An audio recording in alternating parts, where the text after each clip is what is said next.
સુરતનો ચકચારી કેસ જેમાં આજથી થોડાક દિવસ પહેલા માથાભારે શખ્સ તરીકે છબી ધરાવનાર સતીશ મરાઠાની હત્યા થઈ હતી। આ ઘટનામાં સુરત લાજપોર જેલમાં બંધ રાહુલ મંડલ અને તેની ગેંગ દ્વારા આખા ઘટનાક્રમને અંજામ આપવામાં આવ્યો હતો। ત્યારબાદ હવે જે આ તમામ આરોપીઓ છે તે એક જ જેલમાં બંધ છે। તેને લઈને સરકારી વકીલ નયન સુખડવાલાએ ગુસ્સી ટોકની સ્પેશિયલ કોર્ટમાં એક અરજી કરી છે, જે અરજીમાં તેમણે આરોપીઓની જેલ ટ્રાન્સફરની માંગ કરી છે। શું મામલો છે, શું તેમણે કહ્યું, આ બાબતને લઈને વિગતે વાત કરીએ। વૈષ્ણવજન તો તેને કહીએ જે પીડ પરાઈ જાનાને રે। દર્શક મિત્રો, નવજીવન ન્યૂઝમાં આપનું સ્વાગત છે। હું છું ફૈઝાન। આજથી થોડાક દિવસ પહેલા સુરતમાં ચકચાર જગાવનાર સતીશ મરાઠાની ઘાતકી હત્યાનો મામલો સામે આવ્યો હતો, જેમાં દુશ્મનાવટ એટલી ગહેરી હતી કે 40 જેટલા ઘા ઝીંકીને સતીશ મરાઠાની કરપીણ હત્યા કરી દેવામાં આવી।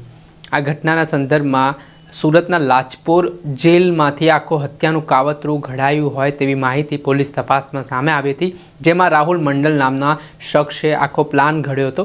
રાહુલ મંડલની સાથે તેના સાગરીતો સતીશ મરાઠાના હત્યા કેસમાં જેલમાં બંધ છે ને આ પરિસ્થિતિ વચ્ચે સુરતના લાજપોર જેલમાં હજી ખૂંખાર કેદીઓ બનશે ને આમાં ગેંગ વોરની પણ ભીતિ વ્યક્ત કરવામાં આવી રહી છે। ત્યારે આ લોકો એક જ જેલમાં રહેશે તો ભવિષ્યમાં આવી ઘટનાઓને અંજામ આપી શકે છે ને જેલ ડિસિપ્લિનવાળો માહોલ બને। જેલ એ સુધારણા કેન્દ્ર છે, તેના પગલે આમાં જે રાહુલ મંડલ સાથેના તેના સાગરીતો છે તેમને અન્ય જેલમાં મોકલવા માટે સરકારી વકીલ નયન સુખડવાલાએ એક અરજી કરી છે ને અરજી દરમિયાન તેમણે શું કહ્યું તે સાંભળો। જી સાહેબ, આરોપીઓની જેલ બદલીનો પ્રસ્તાવ મૂકવામાં આવે શા માટે? હાલમાં સુરત મુકામે જે સતીશ મરાઠે એનું ખૂન થયું અને તપાસ દરમિયાન જે જેલમાં રહેલા આરોપી રાહુલ મંડલ અને એની ગેંગના સભ્યોને પણ સંડોવણી દેખાઈ આવી। ત્યારબાદ જેલ ઓથોરિટી મારફતે એક અરજી સુરતની સેશન્સ કોર્ટમાં પ્રિઝનર એક્ટ સેક્શન 29 હેઠળ કરવામાં આવી અને એ અરજીનું મુખ્ય કારણ એ છે કે સુરત મુકામે ગુસ્સી ટોક એક્ટ હેઠળના અંડર ટ્રાયલ કેટલાક પ્રિઝનરોને અત્યારે સુરતની જેલમાં રાખવામાં આવ્યા છે। એ ઉપરાંત સુરત બહારના પણ કેટલાક આરોપીઓ જે નોન નામચીન આરોપીઓ છે તેને પણ જેલ ખાતે રાખવામાં આવ્યા છે। જેલનો હેતુ સુધારણા માટેનો હેતુ છે અને જેલની ડિસિપ્લિન મેન્ટેન કરવી દરેક કેદીઓએ ફરજિયાત છે।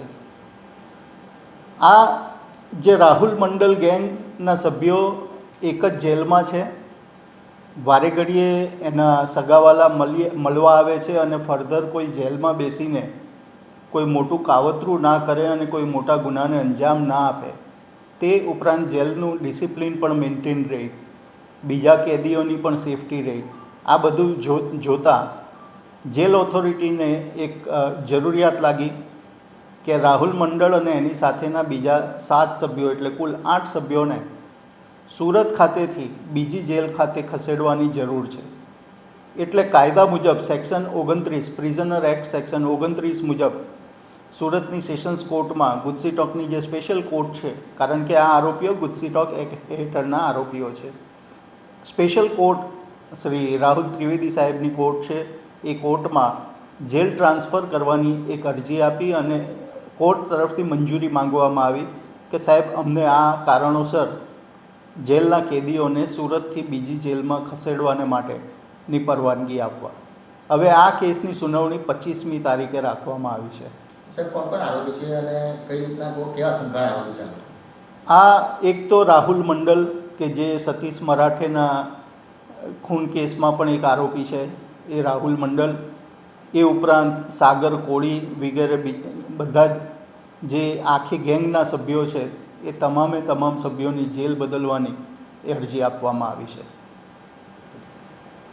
જે આપણે સાંભળ્યા હતા સરકારી વકીલ નયન સુખડવાલા, તેમણે આજે જે ગુસ્સી ટોકની સ્પેશિયલ કોર્ટમાં અરજી કરીને માંગ કરી છે સતીશ મરાઠા કેસમાં જેલ ટ્રાન્સફરની આરોપીઓના, તે મામલે હવે જોવાનું રહ્યું, આગામી દિવસોમાં તેની સુનાવણી છે। દર્શક મિત્રો, આવા જ વિડીયો જોવા માટે તમારી નવજીવન ન્યૂઝ જોતા રહો, લાઈક કરો અને વધુમાં વધુ શેર કરો, જેના કારણે તમને નવા અપડેટો મળતા રહે.